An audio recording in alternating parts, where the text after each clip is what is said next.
किसी भी सफर में, किसी भी गोल में एक मोड़ आता है जब मंजिल बस सामने ही होती है। ये एक ऐसा एहसास है जिसे हम सब ने कभी ना कभी महसूस किया है। तो चलिए आज इसी आखिरी पड़ाव के पीछे की साइकोलॉजी को समझते हैं। ये आवाज सुनी है ना? ये सिर्फ शब्द नहीं है, ये वो फीलिंग है, वो धीमी सी आवाज जो हमारे दिमाग में तब गूंजती है जब हम किसी काम को खत्म करने की दहलीज पर खड़े होते हैं। इसमें मंजिल पास होने की खुशी भी है और सफर की हल्की सी थकान भी। तो कहानी का पहला पड़ाव है परिपूर्णता की दहलीज।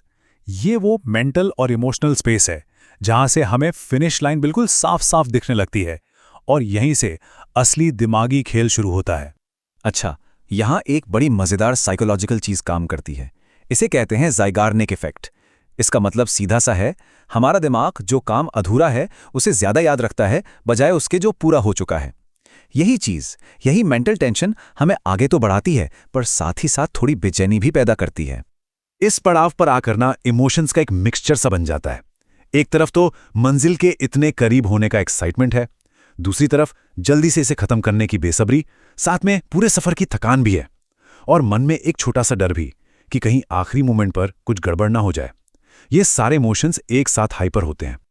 और अब हम पहुंचते हैं सफर के सबसे मुश्किल, सबसे चैलेंजिंग हिस्से पर, अंतिम परीक्षा। ये वो आखिरी पुश है जिसमें हमारी सबसे ज्यादा एनर्जी और फोकस लगता है। चलिए देखते हैं क्यों। ये एक जानी मानी बात है और शायद आपने भी महसूस की होगी कि किसी भी काम का जो आखिरी 10% हिस्सा होता है ना, उसे पूरा करने में अक्सर कुल मेहनत का 50% लग जाता है। मतलब ये आखिरी चढ़ाई सबसे ज्यादा कठिन होती है। हमारी एक कहावत है, ज्यादा सेक तो अब आएगा, और वो यहां बिल्कुल फिट बैठती है। इसका मतलब है कि असली परीक्षा, असली गर्मी तो अब महसूस होगी। ये उस बढ़े हुए प्रेशर, आखिरी चुनौतियों और उस जबरदस्त एफर्ट को दिखाता है जो फिनिश लाइन पार करने के लिए चाहिए ही चाहिए। तो सवाल ये उठता है कि आखिर ये आखिरी हिस्सा इतना ज्यादा मुश्किल लगता क्यों है? इसकी कई वजह हैं। अब तक की जमा हुई मेंटल फटीग, हमारे रिसोर्सेज मतलब हमारी एनर्जी और पेशेंस जो अब कम हो रहे हैं, और काम पूरा होने का जो साइकोलॉजिकल बोझ है वो भी बढ़ जाता है। तो फिर इस आखिरी परीक्षा को पार कैसे करें? इसका जवाब है हमारी सोच में, हमारे नजरिए में। चलिए अब जरा इस समापन के मनोविज्ञान को समझते हैं और देखते हैं कि जीतने वाली मानसिकता आखिर होती क्या है। यहां दो तरह की सोच काम करती हैं। पहली है नियर मिस माइंडसेट। ये सोचती है कि अरे अभी इतना काम बाकी है। ये चिंता और फ्रस्ट्रेशन बढ़ाती है। और दूसरी है प्रोग्रेस माइंडसेट, जो ये देखती है कि वाह इतना लंबा सफर तय कर लिया। ये हमें मोटिवेशन देती है।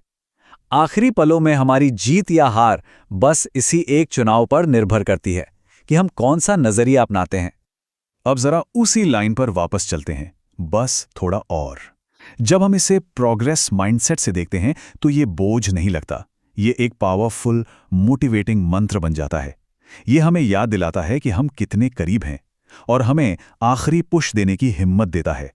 चलिए अब इस यात्रा को पूरा करते हैं और एक नजर डालते हैं फिनिश लाइन के उस पार।